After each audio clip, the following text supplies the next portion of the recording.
এই মেয়ে কি করছো? এখানে দাঁড়িয়ে শাড়ি খুলছো কেন? আকস্মিক এক পুরুষালীর মুখের এমন কথা শুনে পুরোই আঁতকে উঠল আদ্রিজা। সাথে সাথে নিজের শাড়ির আঁচলটাকে শক্ত করে চেপে ধরে পিছন ঘুরে তাকাল সে। তার সামনেই সুঠাম দেহের লম্বা চূড়া একটা ছেলেকে দেখে আরই চমকে উঠল, যেন এত বড় একটা ছেলে এই রুমের মধ্যে ছিল, অথচ সে খেয়াল করেনি।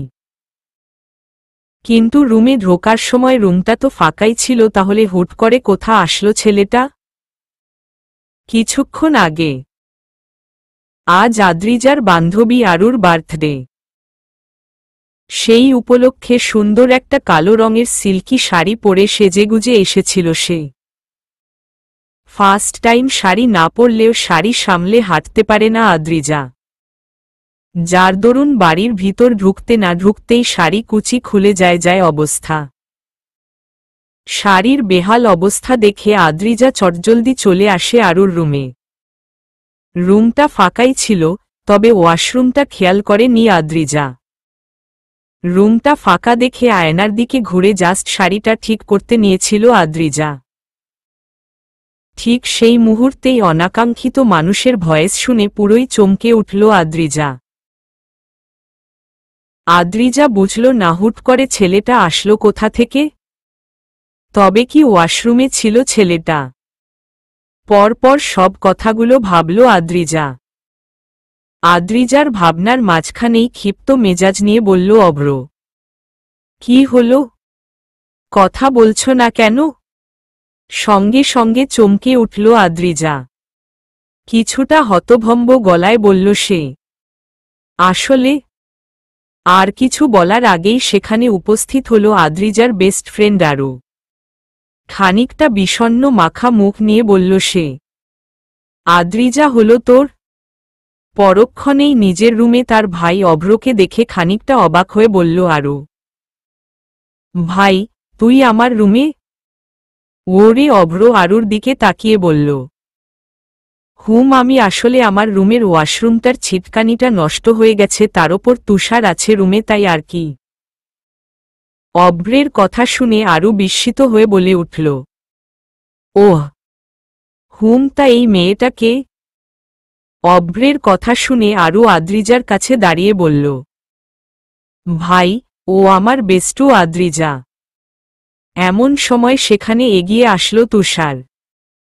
হতভম্ব গলায় বলল, অভ্র ভাই কই তুই? তোর গার্লফ্রেন্ড থুড়ি, তোর বান্ধবী ললিতা এসেছে।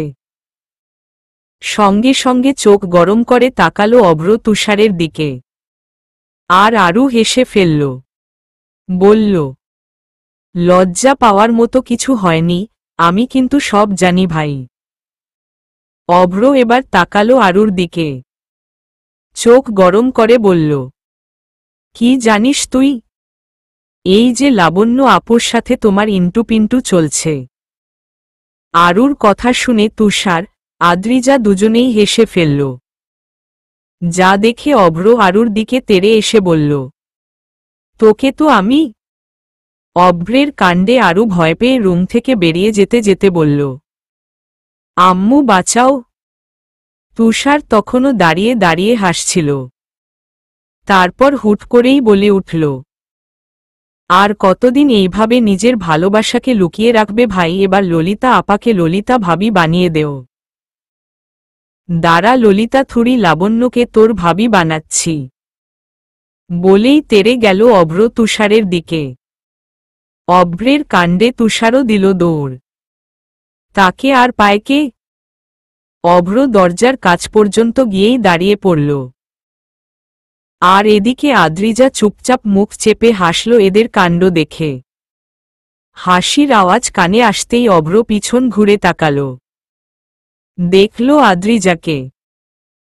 ব্ল্যাক শাড়ি, চুলগুলো বেনুনি করা, চোখে মোটা ফ্রেমের চশমা, আর একদম সাদা মাটা মেকআপ দিয়েছে মুখে। আজকালকার যুগে হয়তো খুব কম মেয়েই আছে যারা সাজগোজ করে না। এই মেয়েটা হয়তো সেই দলেরই একজন হবে। হঠাৎই অভ্রের আদ্রিজার হাসির কথা মনে পড়তেই হালকা ক্ষিপ্ত মেজাজ নিয়ে বলল, এই যে মিস ব্ল্যাকবেরি, এত হাসার মতো কিছু হয়নি। সঙ্গে সঙ্গে হাসি থামিয়ে চুপ করে দাঁড়িয়ে পড়ল আদ্রিজা। বুকটা যেন হুট করে কেঁপে উঠল তার। অভ্র বেরিয়ে যেতে নিল রুম থেকে, হঠাৎই কি মনে করে আরেকবার পিছন ঘুরে তাকিয়ে আদ্রিজাকে উদ্দেশ্য করে বলল, আর হ্যাঁ, নেক্সট টাইম কোনো রুমে ঢুকলে ওয়াশরুমে কেউ আছে কি না বিষয়টা খেয়ালে আনতে হবে, কিন্তু না হলে। বলেই থেমে যায় অভ্র। অভ্রের কথায় লজ্জায় কুকড়ে উঠল আদ্রিজা। নিজের কাজে নিজেই লজ্জিত সে। আদ্রিজার লজ্জা মাখা মুখ দেখে তেমন কিছু না বলেই চলে যায় অভ্র নিজের রুমে দিকে। শার্টের হাতা বোল্ট করতে করতে সিঁড়ি বেয়ে নিচে নামতে লাগল অভ্র। হঠাৎই চোখ যায় তার নিচে তার চিরচেনা বন্ধু মহলের দিকে। লাবণ্য, শিশির, আদিত্য, আহির আর তুষার। যদিও তুষার অভ্রের কাজিন লাগে, একই ভার্সিটির বন্ধু ছিল তারা। এখন পড়াশোনা কমপ্লিট করে যে যার বাবার কাজে নিযুক্ত হয়েছে মাত্র। অভ্র তার বাবার নিজস্ব কোম্পানিতে নিউ বস হিসেবে যুক্ত হয়েছে কিছুদিনই হয়েছে। অভ্রের বন্ধুরা অভ্রকে নিচে আসতে দেখেই খুশি হয়ে বলল, ওই তো অভ্র চলে এসেছে। সাথে সাথে সবাই তাকালো অভ্রের দিকে। লাবণ্যও তাকালো অভ্রের দিকে। চোখাচোখি হল দুজন। লাবণ্য আর অভ্রের সম্পর্কটা বন্ধুত্বের হলেও অভ্র লাবণ্যকে শুধু বন্ধুর নজরে দেখে না। তবে সাহস করে সেই নজরের কথা বলা হয়নি লাবণ্যকে। এই বিষয়টা তেমন কেউই জানত না, কিন্তু সেদিন তার পার্সোনাল ডায়েরিতে তুষার হাত দিয়ে সব জেনে ফেলে। যার দরুন হাঁটতে বসতে তাকে ব্ল্যাকমেল করেই যাচ্ছে। তবে তুষার কথা দিয়েছে যতদিন না সে চাইবে ততদিন তার ভালোবাসার কথাটা লাবণ্যকে বা তাদের ফ্রেন্ড সার্কেলের কাউকেই বলবে না। কিন্তু মাঝখান দিয়ে আরও সব জেনে যায়, তাও আড়াল থেকে তার আর তুষারের কথোপকথন শুনে। তারপর আর কি দুই ভাইবোন মিলে সমানে তাকে পচিয়ে চলেছে। না পারছে কিছু করতে আর না পারছে সইতে। পরপর সব কথাগুলো ভাবতে ভাবতে নিচে নেমে এলো অভ্র। অভ্র নামার কিছুক্ষণের মধ্যে আদ্রিজাও নেমে আসলো চটজলদি। এখন কেক কাটবে আরও। অতঃপর বলতে না বলতেই কেক কাটাকাটি পর্ব শেষ হতেই যে যার বাড়ি যাওয়ার জন্য উদ্দেশ্য রওনা হওয়ার প্রস্তুতি নিল। এই অনুষ্ঠানের সময় মাঝে সাঝে শুধু একটু আকটু চোখাচোখিই হয় আদ্রিজার সাথে অভ্রের। রাত প্রায় 11টার কাছাকাছি। দরজার সামনে লাইন দিয়ে দাঁড়িয়ে আছে লাবণ্য, শিশির, আদিত্য, আহির, তুষার, অভ্র, আরু আর অভ্রের মা। মূলত সবাইকে বিদায় জানাতেই দাঁড়িয়ে আছে সবাই। হঠাৎই আরু বলে উঠল, আবার আসবে কিন্তু লাবণ্য আপু। ওরে লাবণ্য মুচকি হেসে বলল, নিশ্চয়ই। অতঃপর সবাইকে বিদায় জানিয়ে বেরিয়ে পড়ল সবাই। যাওয়ার আগে লাবণ্য অভ্রের দিকে তাকিয়ে বলল, যাচ্ছি, আবার পরে দেখা হবে। লাবণ্যের কথা শুনে অভ্র মুচকি হেসে বলল, হুম। অভ্রের কথা শুনে তুষার অভ্রের কাঁধ জড়িয়ে ধরে বলল, শুধু অভ্রকে যাচ্ছি বললে হবে, ললিতা সুন্দরী আমাদেরও তো বলতে হবে। ওরে তুষারের মাথায় চাটি মেরে বলল, তুই যেদিন আমায় ললিতা বলা বন্ধ করবি সেদিনই বলবো। যা বান্ধর মাইয়া, তুইও বান্দর পোলা। ওদের ঝগড়া দেখে অভ্রের মা বলে উঠল, হয়েছে হয়েছে, আর ঝগড়া করতে হবে না। বললাম আজকের রাতটা থেকে যেতে। তা কি করে হয় আন্টি? কেন হয় না, কতদিন পর তোরা এলি বলতো? আবার আসবো আন্টি। ওরে মুচকি হেসে বলল অভ্রের মা, সত্যি আবার আসিস কিন্তু? নিশ্চয়ই আন্টি। আজ তবে আসি। হুম আয়। প্রতি ওরে সবাই আসছি বলে একে একে বেরিয়ে পড়ল নিজেদের বাড়ি যাওয়ার উদ্দেশ্যে। সবাই যেতেই অভ্র তাকিয়ে রইল লাবণ্যের যাওয়ার পানে। যা দেখে তুষার অভ্রের কানে কানে বলল, আর কতকাল শুধু দেখেই যাবে অভ্র ভাই, এবার তো বলে ফেলো, I love you my Lalita সুন্দরী থুককু লাবণ্য সুন্দরী। ওরে বাড়ির ভিতর যেতে যেতে বলল অভ্র। বলতে তো চাই কিন্তু বলতে আর পারছি কই। বেশি দেরি করলে কিন্তু পাখি ফুরুত করে উড়ে যাবে, তারপর কিন্তু চাইলেও ধরতে পারবে না। তাই বি কনফিডেন্স, যাকে ভালোবাসো তাকে বলে ফেলো। বলতে বলতে সিঁড়ি বেয়ে উপরে উঠে গেল অভ্র আর তুষার। সিঁড়ির ঠিক পাশ দিয়েই দাঁড়িয়ে ছিল আদ্রিজা।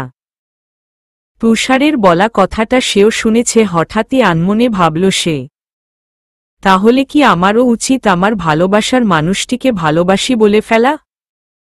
ভরা ভার্সিটির সম্মুখে দাঁড়িয়ে শ্রাবণ নামক এক সিনিয়র ভাইকে প্রপোজ করে বসল আদ্রিজা। আর আদ্রিজার এমন কাণ্ডে শ্রাবণের পুরো ফ্রেন্ড সার্কেল হা হয়ে তাকিয়ে রইল আদ্রিজার মুখের দিকে। তারা ভাবতেও পারেনি হুট করে এই আন্টি টাইপ মেয়েটা শ্রাবণকে ভালোবাসি বলতে আসবে। কয়েক মুহূর্ত আগে এক বুক সাহস নিয়ে চোখের চশমাটা ঠিক করে হাতে একটা সুন্দর লাল গোলাপ সাথে চিঠি নিয়ে শ্রাবণকে প্রপোজ করতে আসলো আদ্রিজা। শ্রাবণ হল আদ্রিজার ভার্সিটির সিনিয়র ভাই। দেখতে মাশাল্লাহ অনেক সুন্দর, কিন্তু সুন্দরের পাশাপাশি দেমাগটাও চওড়া খুব। আর এই দেমাগী ছেলেটাকেই গত 2 বছর যাবৎ ভালোবেসে চলেছে আদ্রিজা। কখনো সাহস করে বলা হয়নি মনের কথা, কিন্তু কাল রাতে তুষার নামক ছেলেটির কথা শুনে কেন যেন বলতে মন চাইল আদ্রিজার। তাই আজ সকাল সকালই এক বুক সাহস নিয়ে শ্রাবণকে ভালোবাসি কথাটা বলতে এসেছে আদ্রিজা। আচমকাই সকলের উচ্চস্বরে হাসার শব্দ কানে আসতেই নিজের ভাবনা থেকে বেরিয়ে আসলো আদ্রিজা। আদ্রিজার হাতে থাকা চিঠিটা ছো মেরে নিয়ে গেল শ্রাবণের এক বন্ধু। রহস্যময়ী হাসি দিয়ে বলল, দেখি তো খালাম্মায় কি লিখে নিয়ে আসছে। আদ্রিজা ধমকালো, ভরকালো, ভয় পেল খুব। হয়তো মনে মনে যে ভয়টা পেয়েছিল সেটাই হতে চলেছে তার সাথে। এদিকে শ্রাবণের সেই বন্ধু চিঠিটা খুলতে যাবে, ঠিক সেই মুহূর্তেই ওর হাত থেকে চিঠিটা নিয়ে নিল শ্রাবণ। বলল, কি করছিস কি? ওরে পিছন থেকে শ্রাবণের বান্ধবী তিশা বলে উঠল, কি আর করছে, তোর লাভ লেটারটা আমাদের সবাইকে পড়ে শোনাচ্ছিল মাত্র। বলেই হেসে ফেলল মেয়েটি। মেয়েটার দেখাদেখি সবাই হাসল। যা দেখে শ্রাবণ বলে উঠল, হচ্ছেটা কি, থামবি তোরা? সঙ্গে সঙ্গে থেমে গেল সবাই। সবাইকে থামতে দেখে শ্রাবণ এগিয়ে গেল আদ্রিজার দিকে। শ্রাবণকে নিজের দিকে আসতে দেখে ভয় বুক কাঁপছে যেন আদ্রিজার। না জানি কি হয় এখন। শ্রাবণ একটু একটু করে যতই সামনে আসছে আদ্রিজার বুক যেন ততই কাঁপছে। অতঃপর শ্রাবণ এসে মুখোমুখি দাঁড়ালো আদ্রিজার। পা থেকে মাথা অবধি স্ক্যান করল একবার। একদমই সাদামাটা পোশাকে, দুই দিকে নিচু করে দুটো ঝুঁটি করে চুল বাঁধা, সাথে চোখে চশমা। শ্রাবণ কিছুক্ষণ আদ্রিজার দিকে তাকিয়ে থেকে বলল, কোনো ইয়ার? ওরে মাথা নিচু করেই বলল আদ্রিজা, জি সেকেন্ড। কোনো গ্রুপ? ম্যানেজমেন্ট? চিঠিতে কি লেখা আছে? সঙ্গে সঙ্গে চমকে উঠল আদ্রিজা। এখন কি বলবে সে? আদ্রিজা ভাবল এখানে আর দাঁড়াবে না, আর জীবনেও এই ছেলের ধারে কাছেও ঘেঁষবে না সে।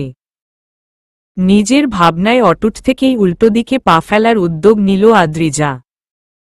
কিন্তু তার সেই ভাবনাতে এক বালতি পানি ঢেলে দিয়ে বলে উঠল শ্রাবণ, কি হলো, কথা বলছো না কেন? আদ্রিজা দাঁড়িয়ে পড়ে এক বুক সাহস নিয়ে বলল, আই এম সরি। আদ্রিজার কাণ্ডে হতাশ শ্রাবণ। হতাশ হয়েই বলল, সরি ফর হোয়াট? তুমি যদি এই চিঠির জন্য সরি বলো তাহলে শুনে রাখো আমি তোমার সরি নিচ্ছি না। আর এর ভিতরে কি লেখা আছে সেটা যেহেতু তুমি বলতে চাইছো না তবে আমি নিজেই পড়ে নিব। এটা পড়ে তোমার ওরও জানাবো।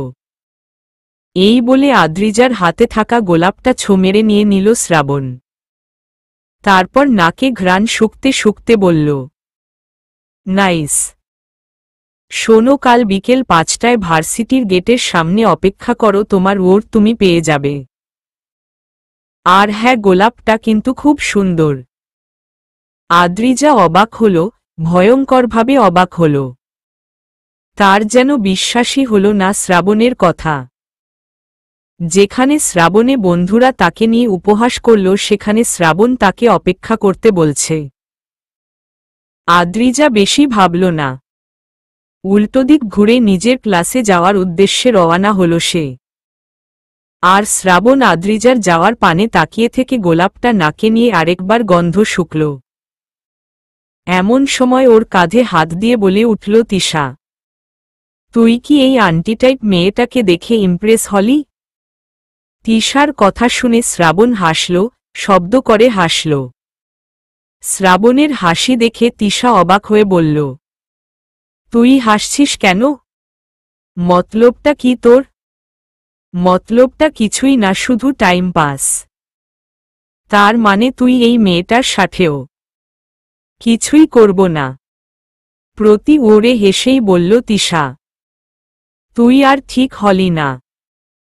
তিশার কথা শুনে রহস্যময়ী হাসল শ্রাবণ, তবে কিছু বলল না। ভার্সিটির নিজ ক্লাসরুমে প্রচণ্ড রাগ নিয়ে বসে আরু। আর তার পাশেই গোল হয়ে বসে আছে শরীফ, সিফাত, তুলি, বুশরা আর আশিক। মূলত আরুর রাগ এই 5 জনের উপরই, কারণ এরা 5 জনের কেউই কাল তার বার্থডেতে আসেনি। কেন আসেনি সেই কৈফিয়তই দিচ্ছে সবাই, কিন্তু সকলের বাহানা শুনতে নারাজ আরু। এমন সময় সেখানে এগিয়ে আসলো আদ্রিজা। তার বন্ধুমহলকে দেখেই চটজলদি এগিয়ে গেল সে সেদিকে। ভাগ্যিস কেউ কিছু দেখেনি। আদ্রিজাকে দেখেই আশিক বলে উঠল, ওই তো আমাদের নিরিবিলি আদ্রিজা আফা চলে এসেছে। আশিকের কথা শুনে সবাই তাকালো আদ্রিজার দিকে। আদ্রিজা খানিকটা বিষণ্ণ মাখা মুখ নিয়ে বল, কিছু কি হয়েছে? ওরে তুলি বলে উঠল, হয়েছে তো দেখ না, আরও আমাদের কারো সাথে কথা বলছে না। তুলির কথা শুনে আদ্রিজা অবাক হয়ে বলল, কেন? এবার বুশরা বলল, কেন আবার? ওই কালকে যাইনি বলে তুই একটু বুঝিয়ে বল না আরুকে এবারের মতো মাফ করে দিতে। আদ্রিজা বুঝল আরুর দিকটা, কারণ সে দেখেছে কাল আরুর মুখটা। তারপরও আরুকে কিছু বোঝানোর জন্য মুখ খুলতে নিলেই আরুর কড়া গলায় বলল, তুই যদি ওদের হয়ে এক লাইনও বলিস তাহলে তোর সাথেও আর কথা বলবো না বলে দিল আদ্রিজা। সঙ্গে সঙ্গে থেমে গেল আদ্রিজা। নিরাশ হয়ে তাকালো সবার মুখের দিকে। আদ্রিজার চাহনি দেখে বাকি সবাইও নিরাশ। হঠাৎই সেই নিরাশার বাঁধন ছিন্ন করে শুকনো কাশি দিয়ে এক কান চেপে অন্য হাত মেলে দিয়ে গান গাওয়ার ভঙ্গি নিয়ে বলে উঠল আশিক, ওগো আমার আরু ছুনা, এভাবে রাগ করে না। তুমি রাগিলে যে প্রাণটা আর সহে না।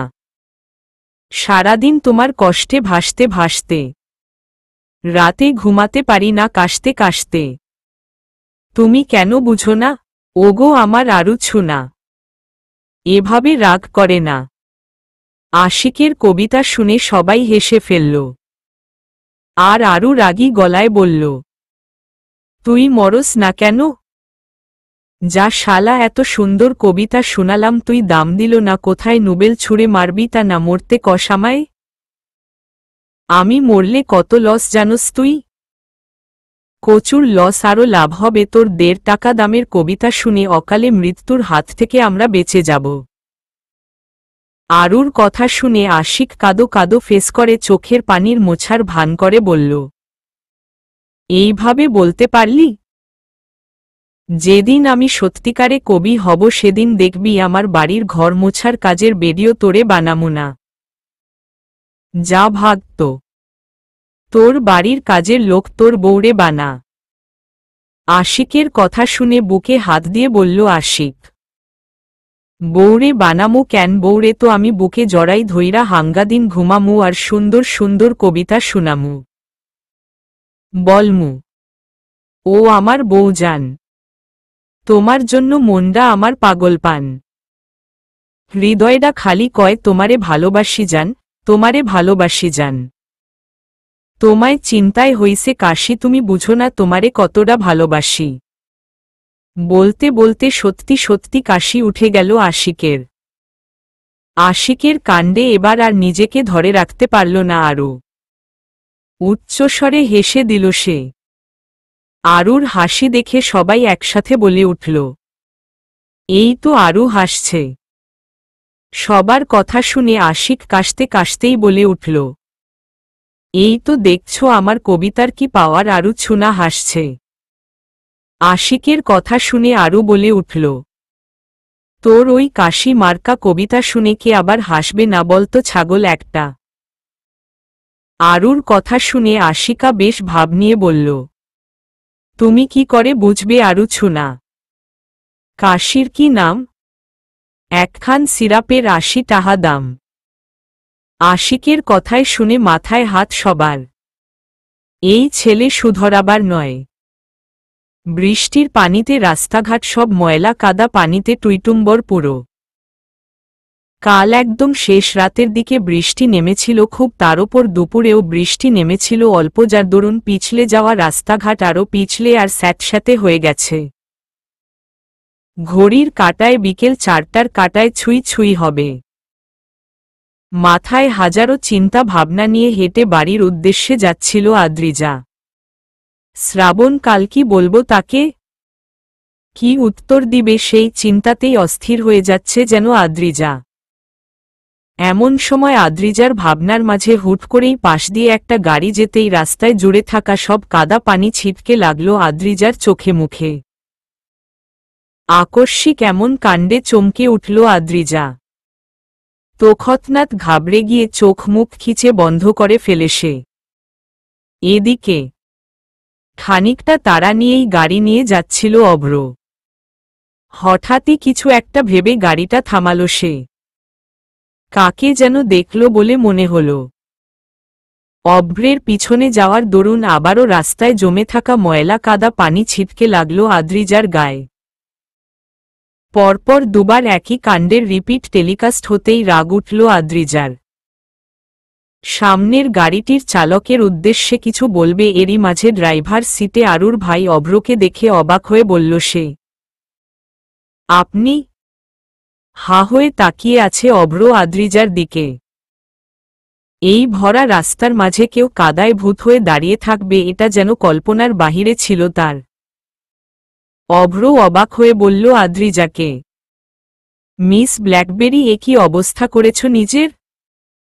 সার্কাস দেখিয়ে ফিরছ নাকি? অভ্রের কথায় রাগ উঠল আদ্রিজার। একই তো নিজে দুবার গাড়ি আগে পিছনে এনে কাদায় ভূত বানিয়ে দিয়েছে, তার ওপর আবার বাজে কথা বলছে।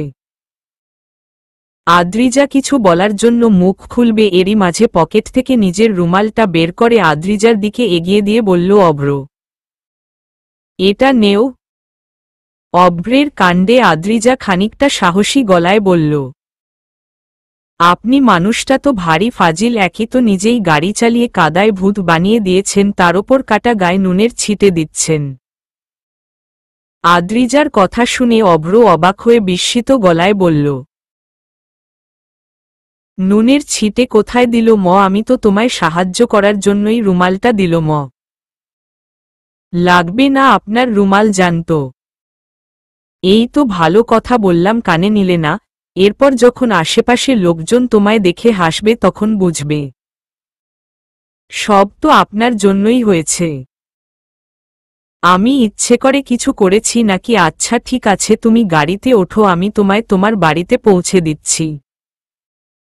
তার কোনো দরকার নেই, আমি একাই যেতে পারবো। বেশি বুঝো কেন? আর তাছাড়া আমার জন্যই যখন তুমি প্রবলেমে পড়েছ তখন আমি তোমায় হেল্প করছি, তাই কথা না বাড়িয়ে চলো আমার সাথে। বললাম না লাগবে না আপনার হেল্প, বলেই এগিয়ে যেতে লাগলো আদ্রিজা। আর অভ্র নিরাশ হয়ে গাড়িটাকে আবারও পিছনে নিয়ে যেতে লাগলো, যার দরুন আবারও কাদার ছিটে লাগলো আদ্রিজার গায়ে। এবার আদ্রিজা পারুক কেঁদে ভাসিয়ে দিক। এই লোকটা কি আজ তাকে পুরোপুরি কাদায় ভূত বানানোর শপথ করেছি নাকি? অভ্র আবারও আদ্রিজার পাশ দিয়ে গাড়ি থামালো। আবারও সেম জিনিস করে, খুব লজ্জিত সে। অপরাধী গলায় আদ্রিজার দিকে তাকিয়ে বলল, আই এম সরি, প্লিজ গাড়িতে ওঠো, আমি তোমায় সত্যি তোমাদের বাড়িতে পৌঁছে দিব। এবার আদ্রিজা না চাইতেও মানা করতে পারল না, কারণ এবার সত্যি বাজে অবাক অবস্থা তার। গায়ের জামাটাও বাজেভাবে কাদায় মেখে গেছে। হতাশায় আটকে গেল আদ্রিজা।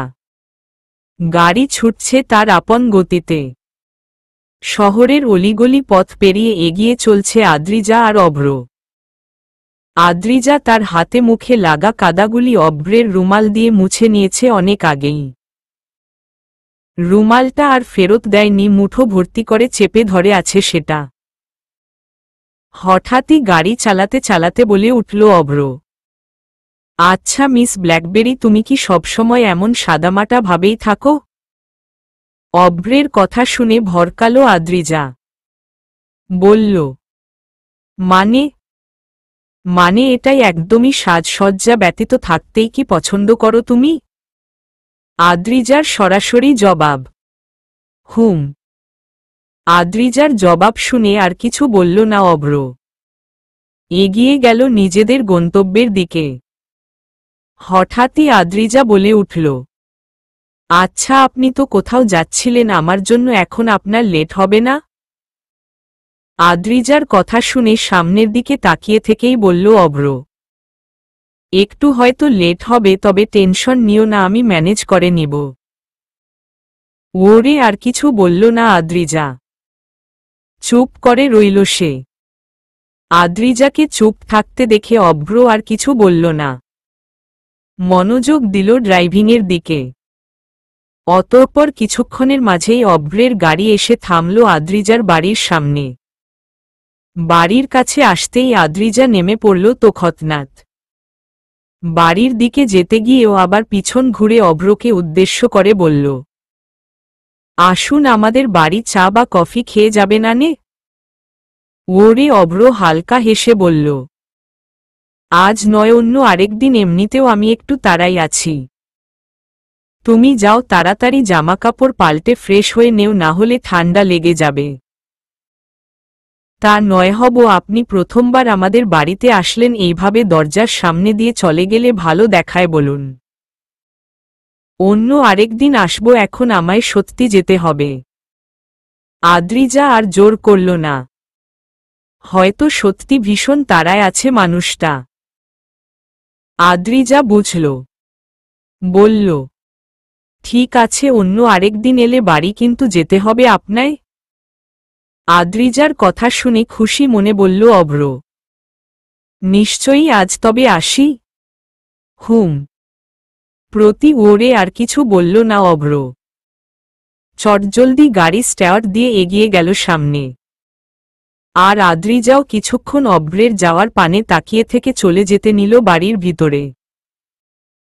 হঠাৎই খেয়াল আসল আদ্রিজার হাতে এখনো অভ্রের দেওয়া রুমালটা রয়েছে তার। আদ্রিজা ভাবল কিছু পরক্ষণেই ধুয়ে সুন্দর মতো পরিষ্কার করে পরে ফেরত দেওয়ার কথা ভাবল সে, কারণ রুমালটায় কাদা আছে অনেক। তপ্ত নিঃশ্বাস ফেলল আদ্রিজা। বেশি না ভেবে এগিয়ে গেল সে বাড়ির ভিতর। কলিং বেল বাজাতেই আদ্রিজার মা এসে দরজা খুলে দিল। মেয়ের এমন কাদায় ভূত হওয়া অবস্থা দেখে অবাক হয়ে বললেন উনি, এসব কি করেছিস তুই নিজের? ওরে দাঁত কেলানি হাসি দিয়ে বলল আদ্রিজা, ফ্রেশ হয়ে এসে বলছি মা। বলেই নিজের রুমের দিকে ছুটে গেল আদ্রিজা। পরের দিন সকালে আরুদের বাড়ির সোফায় বসে আছে আদ্রিজা। মূলত আরুর সাথে ভার্সিটি যাওয়ার জন্যই এখানে এসেছে সে। তবে শুধু আরুর সাথে ভার্সিটি যাওয়াটাই মূল কারণ নয়, আর একটা কারণ আছে, আর সেটা হলো অভ্রের রুমালটা ফেরত দেওয়া, যেটা কাল রাতেই সাবান দিয়ে ভালোমতো ধুয়ে রেখেছিল আদ্রিজা। কিন্তু কিভাবে ফেরত দিবে সেটাই যেন বুঝতে পারছে না আদ্রিজা। এমন সময় সিঁড়ি বেয়ে নিচে নামছিল তুষার। সামনেই আদ্রিজাকে দেখে বললেন উনি, আরে আদ্রিজা, যে কখন এলে, নিশ্চয়ই আরুর জন্য বসে আছো? তুষারের কথা শুনে বসা থেকে উঠে দাঁড়ালো আদ্রিজা। বলল, জি ভাইয়া। আদ্রিজার কাণ্ডে হাসল তুষার। বলল, আমি কোনো ভার্সিটির প্রফেসর নই আদ্রিজা যে তুমি দাঁড়িয়ে সম্মান জানাবে। খানিকটা ভরকালো আদ্রিজা, মাথা নিচু করে ফেলল নিমিষেই। যা দেখে তুষার বলল, আরে আমি এমন কিছু বলিনি যাতে তুমি লজ্জা পাবে। যাই হোক, তুমি বসো, আমাকে একটু বের হতে হবে। বলেই বাড়ির দরজার দিকে যেতে নিল তুষার। হঠাৎ আদ্রিজা কিছু একটা ভেবে ডাক দিল তুষারকে। বলল, তুষার ভাইয়া। তুষার পিছন ঘুরে তাকালো তখতনাথ। তারপর বলল, বলো। আমার একটা কাজ করে দিবেন ভাইয়া? আদ্রিজার কথা শুনে বেশ অবাক হয়ে বলল তুষার, কাজ? কি কাজ? ওরে নিজের ব্যাগ থেকে অভ্রের রুমালটা বের করে দিয়ে বলল আদ্রিজা, এইটা আরুর ভাই, অভ্র ভাইয়াকে দিয়ে দিবেন প্লিজ। আসলে আমি বুঝতে পারছি না কিভাবে এইটা ওনাকে ফেরত দিব। তুষার ভরকালো, চমকালো, অবাক হল খানিকটা। বলল, অভ্রের রুমাল তোমার কাছে কি করে চলে গেল? ওরে আদ্রিজা কিছু বলবে এরই মাঝে সেখানে উপস্থিত হল আরু। চাকচিক্য পোশাক পরে সুন্দর মতো তৈরি হয়ে এসেছে সে। আরু আদ্রিজার দিকে তাকিয়েই বলে উঠল, আদ্রিজা, আমার হয়ে গেছে, চল। হুট করে আরুর ভয়েস শুনে হালকা চমকে উঠল আদ্রিজা। পরক্ষণেই নিজেকে সামলে নিয়ে বলল, তুই এগো, আমি আসছি। ওরে আরুও বেশি না ভেবে বলল, ঠিক আছে, আয় তাড়াতাড়ি। আরু চলে গেল। আরু যেতেই আদ্রিজা তুষারকে উদ্দেশ্য করে বলল, এটা ওনাকে মনে করে ফেরত দিয়ে দিবেন। আর এটা আমার কাছে কি করে এলো তা ওনার কাছ থেকে জেনে নিয়েই ভাইয়া। আরুর আমার জন্য অপেক্ষা করছে, আমি তবে যাই এখন, মনে করে রুমালটা দিবেন কিন্তু ভাইয়া। বলেই দৌড়ে বাড়ি থেকে বেরিয়ে গেল আদ্রিজা। আর তুষার জাস্ট হা হয়ে তাকিয়ে রইল আদ্রিজার যাওয়ার পানে। সে সত্যি বুঝল না অভ্রের রুমালটা আদ্রিজার কাছে কি করে গেল। আশ্চর্য তো। ভার্সিটি শেষ করে বাড়ি না গিয়ে ভার্সিটির গেটের সামনে দাঁড়িয়ে আছে আদ্রিজা। একরাশ ভয়, একরাশ টেনশন, একরাশ অস্থিরতা ফিল হচ্ছে তার, না জানি শ্রাবণ তার চিঠি পড়ে কি ওর দিবে। তবে আদ্রিজা সেইরকম মনোবল নিয়েই এসেছে যে শ্রাবণ যদি তাকে রিজেক্ট করে দেয় তবে ভেঙে পড়বে না, যথাসম্ভব শক্তপোক্ত রাখবে নিজেকে। যত যাই হোক, একটা ছেলের জন্য কখনো কোনো মেয়ের জীবন থেমে থাকতে পারে না, জীবন তো চলতেই থাকবে জীবনের মতো, কারণে অকারণে নিরালয়ে। ভাগ্যিস তার বন্ধুমহল জানে না শ্রাবণের বিষয়ে, তাই শ্রাবণ রিজেক্ট করে দিল, ও খুব একটা প্রবলেম হবে না হয়তো। কিন্তু যদি, আর ভাবল না আদ্রিজা যতই শ্রাবণের কথা ভাবছে ততই যেন হাত পা শরীর কাঁপছে তার। আদ্রিজা বুঝতে পারছে না আদৌ শ্রাবণ আসবে কি না। এমন সময় হঠাৎই পিছন থেকে ভেসে আসলো শ্রাবণের গলা। বলল সে, আদ্রিজা। সঙ্গে সঙ্গে বুক সমেত কেঁপে উঠল আদ্রিজার। থমকালো সে, ভয় করছে একটু, কি হয়? শ্রাবণ কি সত্যি তাকে ফিরিয়ে দিবে? আদ্রিজা ভয়ে ভয়ে পিছন ঘুরে তাকাল। এরই মাঝে শ্রাবণ যা করল তাতে আদ্রিজার চক্ষু বেরিয়ে আসার উপক্রম। অবাক চোখে তাকিয়ে আছে আদ্রিজা শ্রাবণের দিকে। তার যেন বিশ্বাসই হচ্ছে না শ্রাবণ তার সামনে এইভাবে হাঁটু গেড়ে বসে প্রপোজ করবে। পুরো বাকরুদ্ধ হয়ে তাকিয়ে আছে আদ্রিজা শ্রাবণের মুখের দিকে।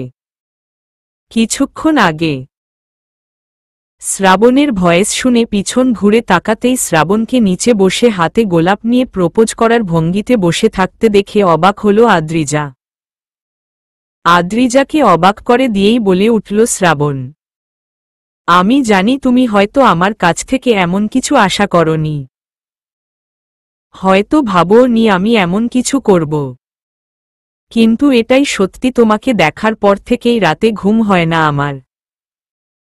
তোমার চিঠি পড়েই তোমার প্রেমে পড়ে গেছি আমি। তাই বলছি শোনো, আমিও ভালোবাসি তোমায়। I really love you. অবাক হল আদ্রিজা, ভীষণ অবাক। আর সেই অবাকের রেসটাই এখনো যেন কাটেনি তার। পুরো হা হয়েই তাকিয়ে আছে আদ্রিজা শ্রাবণের দিকে। এদিকে আদ্রিজাকে হা হয়ে তাকিয়ে থাকতে দেখে ওর ভাবনার মাঝেই বলে উঠল শ্রাবণ, আর কতক্ষণ এভাবে দাঁড়িয়ে থাকবো, এবার তো পা ব্যথা করছে আদ্রিজা। শ্রাবণের কথা শুনে চমকে উঠল আদ্রিজা। তৎক্ষণাৎ নিজের ভাবনা থেকে বেরিয়ে এসে শ্রাবণের হাত থেকে গোলাপটা নিয়ে বলল, সরি। শ্রাবণ বসা থেকে উঠে দাঁড়াল। বলল, ইটস ওকে, ভাগ্যিস তুমি গোলাপটা নিলে, না হলে তো পাটা আজ শেষই হয়ে যেত।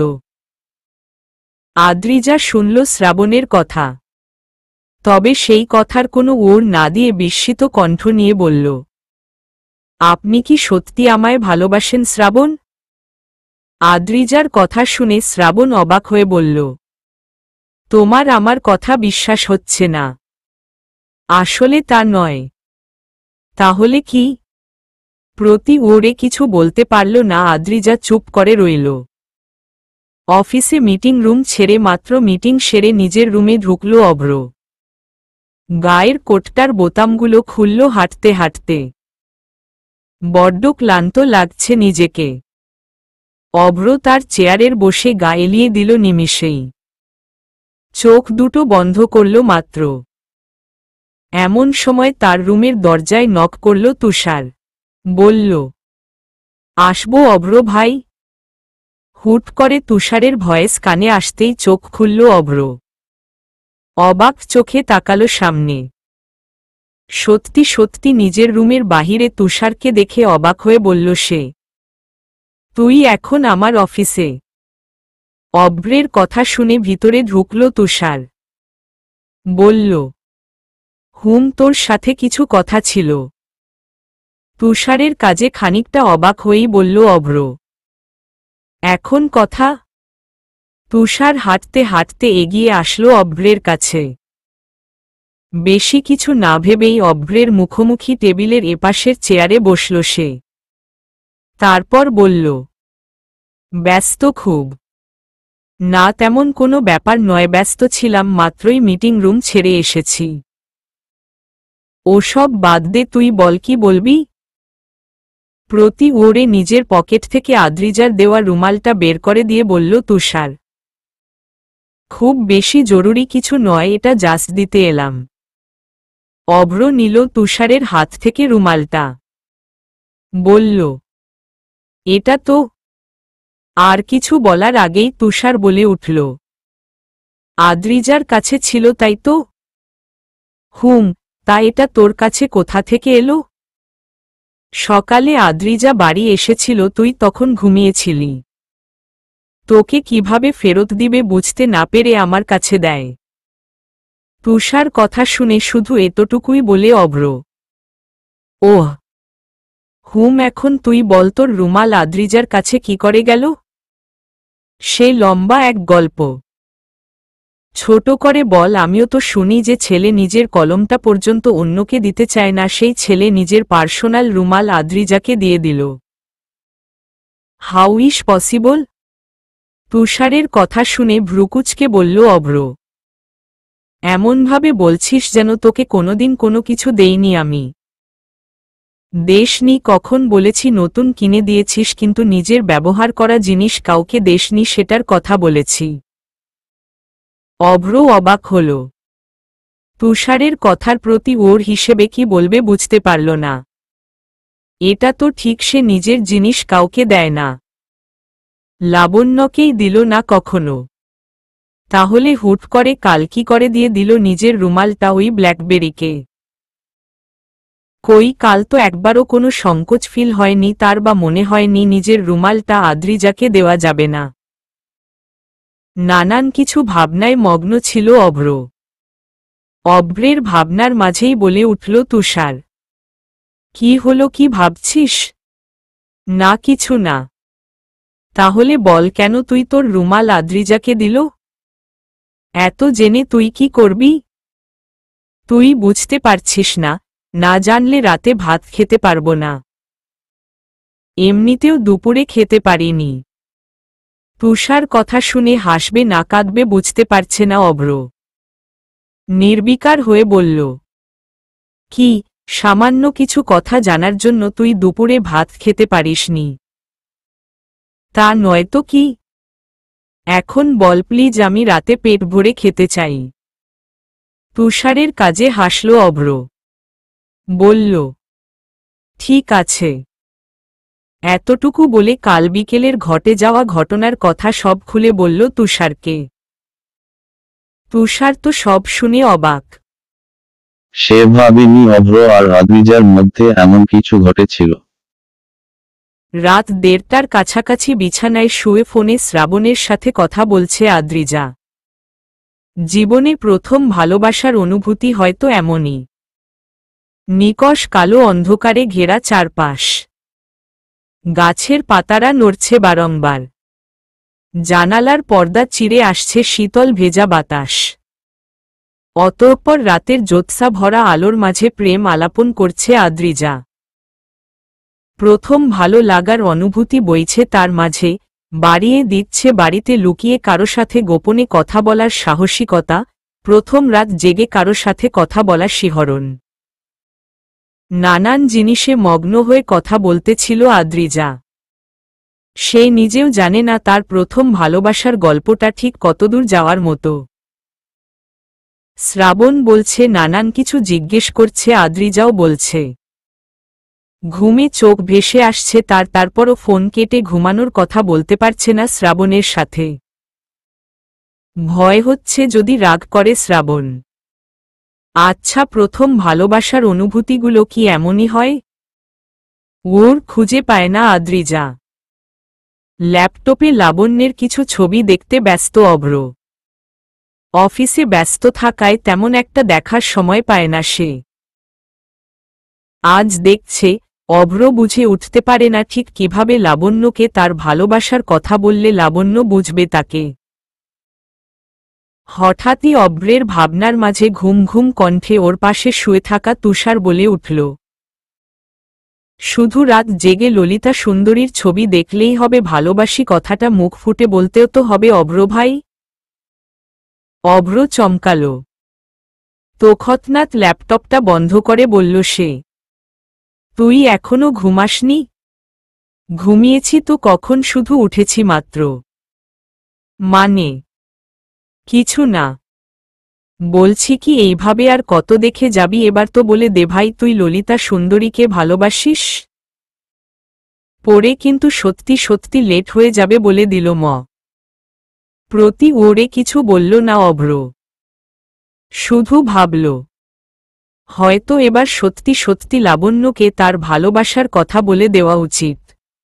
এরপর যদি সত্যি দেরি হয়ে যায় তখন? আচমকা সূর্যের আলো মুখে পড়তেই খানিকটা বিরক্ত হয়ে কাঁথাটা জড়িয়ে ধরে ঘুম ঘুম গলায় বলল আদ্রিজা, মা কি করছো কি? মেয়ের কথা শুনে স্বাভাবিক গলায় বলল আদ্রিজার মা, কি আবার করছি, জানালার পর্দা সরাচ্ছি। এখনই সরানো লাগে, আমি ঘুমাচ্ছি তো মা। আর কত ঘুমাবি, এবার তো ওঠ, ভার্সিটি যেতে হবে তো নাকি? বিরক্ত হল আদ্রিজা। ঘুম ঘুম চোখ নিয়েই শোয়া থেকে উঠে বসল সে। তবে চোখ খুলতে পারছে না। ঘুমে চোখ একদম জুড়িয়ে যাচ্ছে তার। আদ্রিজা বসে বসেই আবারও ঘুমিয়ে পড়ছিল। যা দেখে আদ্রিজার মা বলে উঠল, কি হলো, ঢুলছিস কেন? ওঠ তাড়াতাড়ি, ভার্সিটি যাবি না নাকি?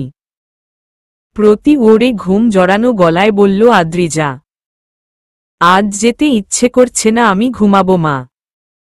বলেই বিছানায় আবারও গা এলিয়ে দিল আদ্রিজা। মেয়ের এমন কাণ্ডে চরম অবাক আদ্রিজার মা। অবাক হয়েই বললেন উনি, তুই কি কাল রাতে ঘুমাসনি? প্রতি ওরে কোনো জবাব দিল না আদ্রিজা। সে গভীর ঘুমে মগ্ন তখন। মেয়ের জবাব না পেয়ে হতাশ হয়েই রুম থেকে বেরিয়ে গেল আদ্রিজার মা। ঘুমের ঘোরেই আদ্রিজা টের পাচ্ছে তার ফোনটা লাগাতার বেজে চলেছে। হঠাৎই শ্রাবণ ফোন করেছে কথাটা মাথায় আসতেই বিছানা ছেড়ে শটান হয়ে উঠে বসল আদ্রিজা। তৎক্ষণাৎ ফোনটা দেখল সে। কিন্তু উপরে শ্রাবণের জায়গায় আরুর নাম্বার দেখে খানিকটা হতাশ হয়ে ফোনটা তুলল আদ্রিজা। বলল, হুম বল। আদ্রিজার হুম বল শুনে অপর প্রান্তে আরু হতাশ হয়ে বলল, বলবি তো, তুই এখনো আসিসনি কেন বাসায়? ভার্সিটি যাবি না নাকি? আজ ভার্সিটি যেতে মন চাইছে না। কেন? এমনি। আধ ঘন্টার মধ্যে আমি তোর বাড়ি আসছি, তৈরি থাক। কিন্তু আরু। আর কিছু বলার আগেই ফোনটা কেটে দিল আরু। আর আদ্রিজা হতাশ হয়ে হ্যালো হ্যালো বলল দুবার। এবার হয়তো সত্যি সত্যি বিছানা ছেড়ে উঠতে হবে তাকে। অফিসে বসে ল্যাপটপে কিছু জিনিস দেখছে অভ্র।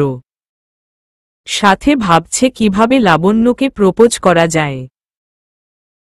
অভ্রের ভাবনার মাঝেই অভ্রের ফোনটা বেজে উঠল। উপরে লাবণ্যের নাম দেখে তৎক্ষণাৎ খুশি হয়ে ফোনটা তুলল সে। বলল, হ্যালো। অভ্রের হ্যালো শুনে অপর প্রান্তের লাবণ্য নিজের রুমের বিছানায় বসে বলে উঠল, কি করছিস? অফিসে আছি, তুই? আমি তো বাড়িতে বসে আছি। ওহ, হুম। হঠাৎই অভ্র কিছু একটা ভেবে খুব সিরিয়াস ভাবেই বলে উঠল লাবণ্যকে, তোর সাথে কিছু কথা ছিল? হুম বল না। এইভাবে নয়। অভ্রের কথা শুনে লাবণ্য অবাক হয়ে বলল, মানে ফোনে নয়, সামনাসামনি। ও, এই ব্যাপার, ঠিক আছে, আমি আসছি তোর অফিসে। লাবণ্যের কথা শুনে হকচকিয়ে উঠল অভ্র। হতভম্ব গলায় বলল, আরে না না, এখনই নয়। আর যা বলবো তা অফিসে বসে বলা যাবে না। তাহলে? অভ্র কিছুক্ষণ ভেবে বলল, আমি তোকে একটা হোটেলের অ্যাড্রেস দিচ্ছি, আজ বিকেল 5টায় পৌঁছে যাস, আমি ওখানে বসেই সব বলবো তোকে। খুব স্পেশাল কিছু আসিস কিন্তু। অভ্রের কথা শুনে বেশি কিছু না ভেবেই খুশি মনে বলল লাবণ্য, ঠিক আছে। অপেক্ষায় রইলাম এখন, তবে রাখি। ঠিক আছে, রাখো। অতঃপর ফোন কাটল অভ্র। বুকে হাত দিয়ে শ্বাস ফেলল বার কয়েক। কেমন যেন কথা আটকে যাচ্ছিল তার। অভ্র জানে না আদৌ তার মনের কথাগুলো গুছিয়ে বলতে পারবে কি না লাবণ্যকে। তবে চেষ্টা করবে, গুছিয়ে না হলেও অগোছালোভাবেই বলবে সে। যেভাবেই হোক আজ বিকেলে লাবণ্যকে প্রপোজ করেই ছাড়বে অভ্র। অভ্র তার ফোনটা হাতে নিল, আবার তারপর তুষারকে মেসেজ করল, লিখল, আজই লাবণ্যকে ভালোবাসি কথাটা বলবো তুষার, আর এর জন্য আমার তোর সাহায্য চাই। এতটুকু লিখে পাঠিয়ে দিল অভ্র। পরে আরও কিছু লিখবে, এরই মাঝে তুষার রিপ্লাই দিল, good decision, I am coming bro. প্রতি ওরে আর কিছু লিখল না অভ্র। মুচকি হাসল সে, কারণ সেও তুষারকে আসার কথাই বলত। অভ্র ফোনটা টেবিলের উপর রেখে 3 গ্লাস ভেদ করে তাকালো আকাশপথে। ভাবল কিছু আনমনে, তপ্ত নিঃশ্বাস ফেলল তোখতনাথ। ক্যান্টিনের পুরো একটা টেবিল জুড়ে বসে আছে শরীফ, সিফাত, তুলি, বুশরা, আশিক, আরু আর আদ্রিজা। সবাই বক বক করছে আর আদ্রিজা ঝিমাচ্ছে। প্রচণ্ড ঘুম পাচ্ছে তার। চোখ দুটোও লাল হয়ে আছে অল্প স্বল্প। কয়েক ঘন্টা আগে আরু গিয়ে তাকে না আনলে আজ সত্যি ভার্সিটি আসতো না আদ্রিজা। তাও বারণ করেছিল একবার, কিন্তু আরু শোনেনি। এক প্রকার জোর জবরদস্তি করেই নিয়ে এসেছে তাকে, যার ফলস্বরূপ এখন ঝিমানো লাগছে আদ্রিজাকে। কাল শ্রাবণের সাথে কথা বলে প্রায় সকালের দিকে ঘুম দেয় আদ্রিজা। আদ্রিজা নিজেও জানে না এত কথা কোথা থেকে আসলো তার। বাপরে বাপ, কথা যেন শেষই হতে চায় না।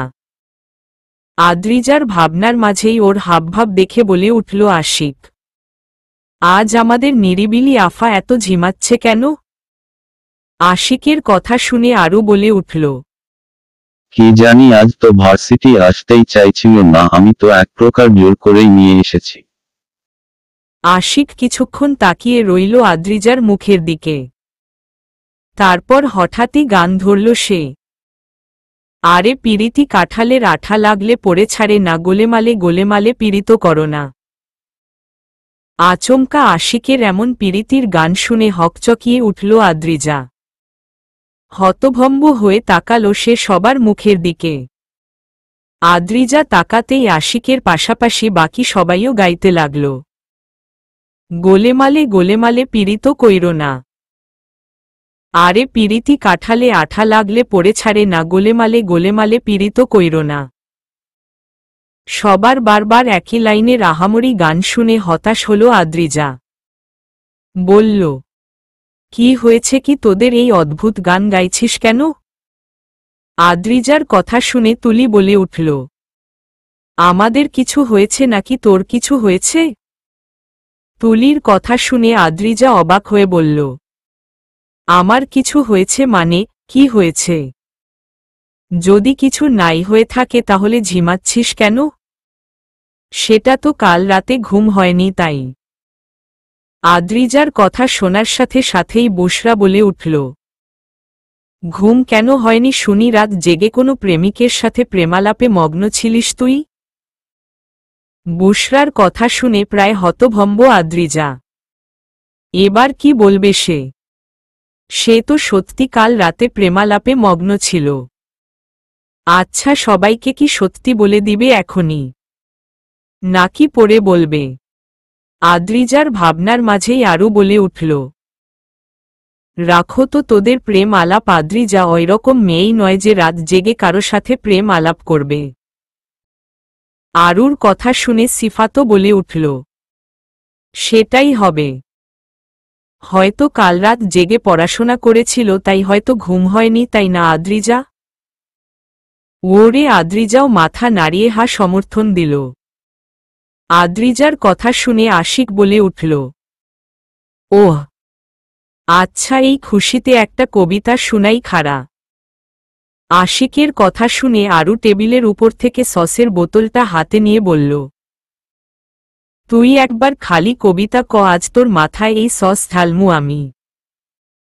আরুর কথা শুনে আশিক গলাটা হালকা ঝেড়ে বলে উঠল, তুমি এমন কেন ছুনা?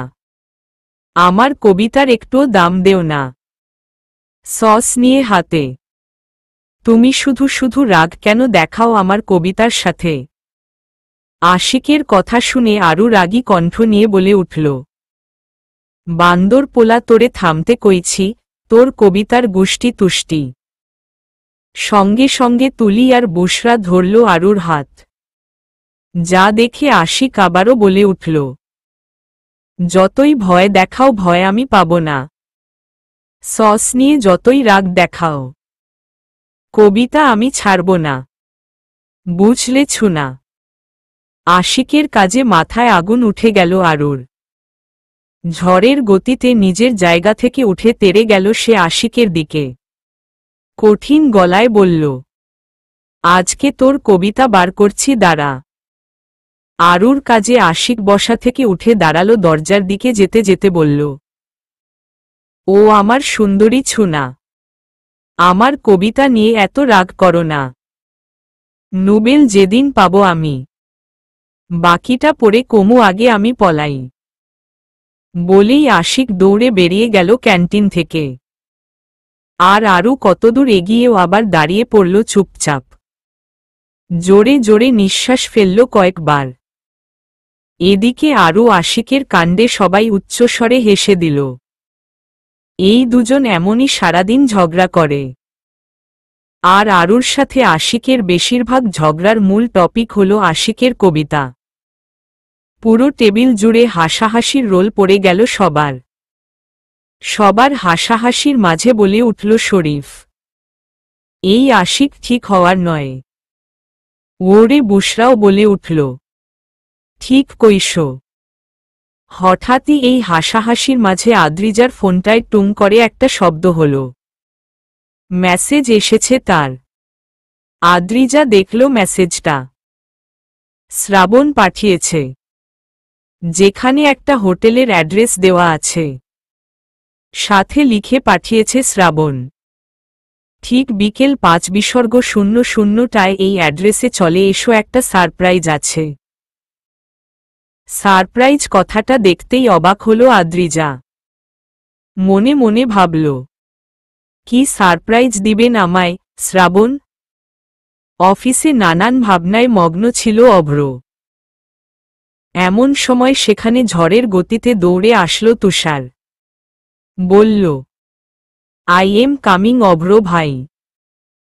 হুট করে ঝড়ের গতিতে তুষারকে নিজের দিকে আসতে দেখে ভরকে গেল অভ্র।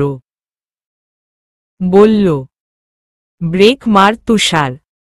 তুষার শুনল, এসে শটান হয়ে দাঁড়ালো অভ্রের টেবিল জুড়ে।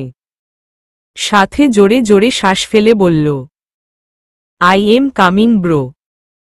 তুষারের কথা শুনে অভ্র বলে উঠল, তা তো দেখতেই পাচ্ছি তুই কত জলদি কামিং। প্রতি ওরে দাঁত কেলানি হাসি দিল তুষার। তারপর অভ্রের সোজাসুজি চেয়ারে বসতে বসতে বলল, তুই জানিস না আমি কতটা এক্সাইটেড বিষয়টায়। অবশেষে তুই ললিতা সুন্দরীকে প্রপোজ করবি, কথাটা ভাবতেই খুশিতে আমার বুকটা ফুলে যাচ্ছে। উফ, অবশেষে ভাই আমার সিঙ্গেল থেকে ডাবল হবে। তুষারের কথা শুনে অভ্র হালকা হেসে বলল, তুই তো দেখি আমার থেকেও বেশি এক্সাইটেড।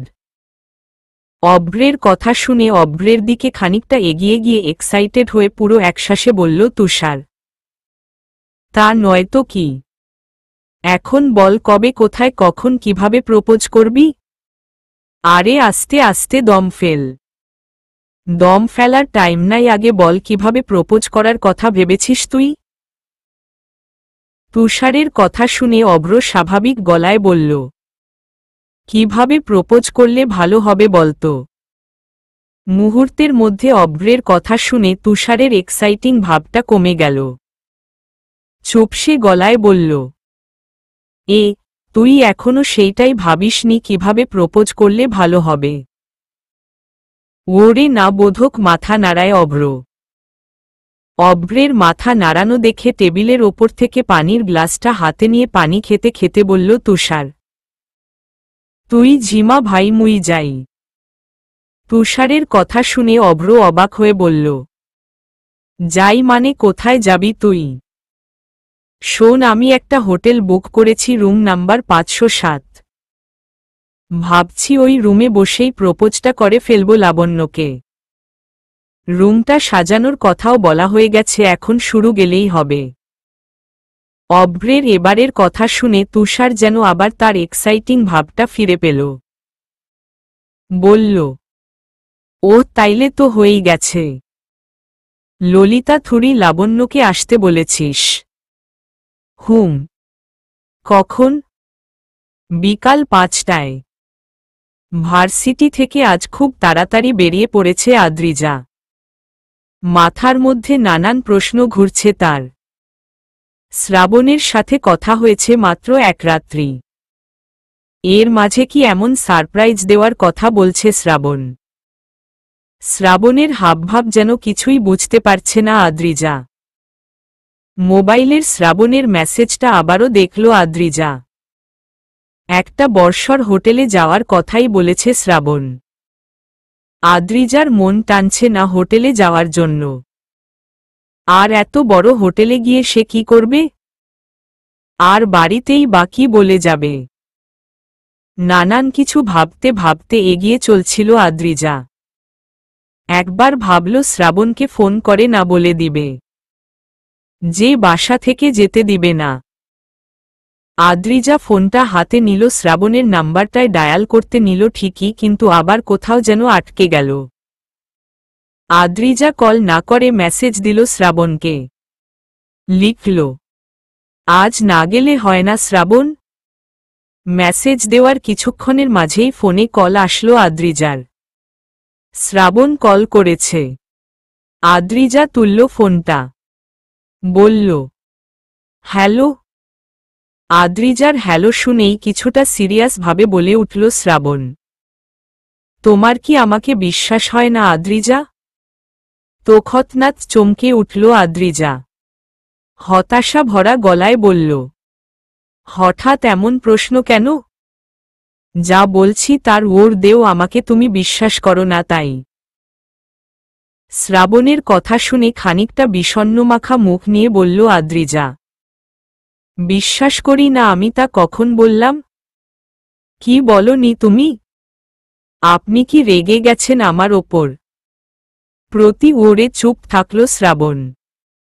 শ্রাবণকে চুপ থাকতে দেখে বলে উঠল আদ্রিজা, আপনি কি কথা বলবেন না শ্রাবণ? এবারও চুপ শ্রাবণ।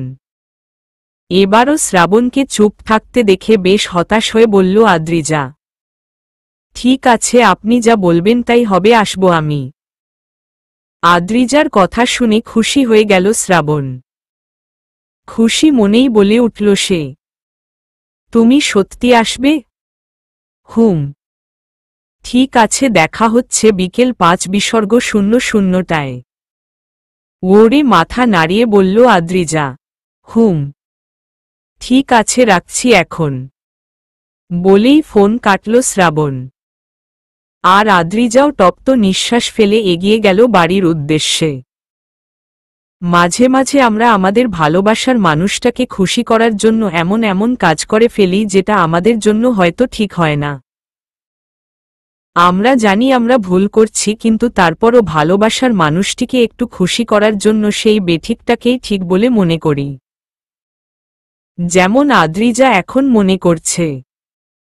আদ্রিজা জানে না শ্রাবণের মনে আসলে কি চলছে, আর কিসেরই বা সারপ্রাইজ দেওয়ার কথা বলছে সে। বিকেলে 4টার কাছাকাছি ঢাকার বর্ষর একটা 5 স্টার হোটেলের রুম নাম্বার 507তে দাঁড়িয়ে আছে অভ্র আর তুষার। তুষার পুরো হা হয়ে তাকিয়ে দেখছে রুমটা। খুব স্পেশালভাবেই সাজানো হয়েছে রুমটা। সাদা বেড সিটটায় পুরো লাভের বেলুন দিয়ে সাজানো হয়েছে চারপাশ। সাথে সাদা লাল ক্যান্ডেল জ্বলছে চারদিকে। রুমের এমন অবস্থা দেখে অভ্র বলে উঠল, এত সাজাতে কে বলেছে? আমি এখানে প্রপোজ করতে এসেছি নাকি হানিমুন করতে? অভ্রের কথা শুনে তুষার পুরো ধ্যানমগ্ন গলায় বলল, তুই যাই বল, রুমটা কিন্তু সাজিয়েছে সেইভাবে, হাউ রোম্যান্টিক। আমি বিয়ে করলে এই হোটেলেই হানিমুনে তুষারের কথা শুনে অভ্র হতভাগ। হতভাগ হয়েই বলল অভ্র, আমার তো মনে হচ্ছে হোটেলে না এসে কোনো রেস্টুরেন্টে গেলে ভালো হতো। এত জাঁকজমক চাইনি আমি শুধু একদম নিরিবিলি জায়গা চেয়েছিলাম যাতে গুছিয়ে লাবণ্যকে মনে করা বলতে পারি। রেস্টুরেন্ট বুক করিনি কারণ আশেপাশে লোক থাকত, কোনো নদীর পাড়ে যাইনি কারণ লাবণ্য পছন্দ করে না। আর খোলা আকাশের নিচে দাঁড়িয়ে আমিও কিছু বলতে পারতাম কি না সন্দেহ আছে আমার। তাই অনেক ভেবেচিন্তে এই আলিশান ঠান্ডা এসি সমৃদ্ধ রুমটা বুক করেছিলাম একদিনের জন্য। কিন্তু এখন মনে হচ্ছে ভুল করেছি আমি। এসব দেখলে লাবণ্য প্রপোজ অ্যাকসেপ্ট তো দূর, আমার সাথে কথা বলাই না বন্ধ করে দেয়। প্রপোজ ক্যান্সেল, আমি অন্য আরেকদিন প্রপোজ করব বলেই চলে যেতে নেয় অভ্র। অভ্রের কাজ দেখে চোখ মুখ কুঁচকে এলো তুষারের। অভ্রের হাত ধরে হতভাগ হয়ে বলল সে, তোর কি মাথাটা গেছে? কত সুন্দর করে রুমটা সাজালো, আর তুই কি না? শোন, লাবণ্য আমায় মেসেজ দিয়েছিল, ও বেরিয়ে পড়েছে, হোটেলের কাছাকাছি চলে এসেছে হয়তো। তাই উল্টো পাল্টা চিন্তা বাদ দিয়ে যেটা বলতে এসেছিস সেটা আগে বল। আর লাবণ্য আমাদের অচেনা কেউ নাকি বন্ধু আমাদের, তাই প্যারা নাই, চিল। কিন্তু তুষার, কোনো কিন্তু, আজ প্রপোজ করতেই হবে। আচ্ছা আমি গেলাম, শোন, যেভাবে শিখিয়েছি সেইভাবে বলবি। হাঁটু গ্যারে বসে কিনে আনা আংটিটা দিতে ভুলিস না আবার, বলেই রুম থেকে বেরিয়ে গেল তুষার। সামনে দিয়ে দরজা আটকে গেল সে। বিশ্বাস নেই এই অভ্রকে, কে জানে সে বেরিয়ে গেলেই হয়তো বেরিয়ে যাবে রুম থেকে। অভ্র তাকিয়ে রইল তুষারের যাওয়ার পানে। হয়তো তুষার ঠিকই বলছে। বর্ষর সেই সেম 5 স্টার হোটেলের বাহিরে দাঁড়িয়ে আছে আদ্রিজা। বুক কাঁপাকাঁপি শুরু হয়ে গেছে তার। এত বড় হোটেলে এর আগে কখনো আসেনি আদ্রিজা। ভিতরে ঢুকবে কি ঢুকবে না ভেবেই সময় চলে যাচ্ছে তার। অতঃপর অনেক ভেবে চিনতে নিজের চোখের চশমাটা ঠিক করে তপ্ত নিঃশ্বাস ভিতরে যেতে নিল আদ্রিজা। এদিকে রিসিপশনের একটা মেয়ের কাছে অভ্রের রুমের চাবিটা দিয়ে বলল তুষার, এক্সকিউজ মি মিস, এই চাবিটা রাখুন। আর শুনুন, এক্ষুনি একটা মেয়ে এখানে আসবে, আর উনি এলেই রুমের চাবিটা তাকে দিবেন। ওরে, মেয়েটিও বলল, ঠিক আছে স্যার। মেয়েটির কথা শুনে বেশি ভাবল না তুষার। চটজলদি মেয়েটিকে ধন্যবাদ জানিয়ে হোটেল থেকে বেরিয়ে যেতে লাগল সে। ঠিক সেই মুহূর্তেই ভিতরে ঢুকে আদ্রিজা। তবে নিজেদের ভাবনায় মগ্ন থাকায় আদ্রিজা তুষার খেয়াল করেনি একে অপরকে। চলবে।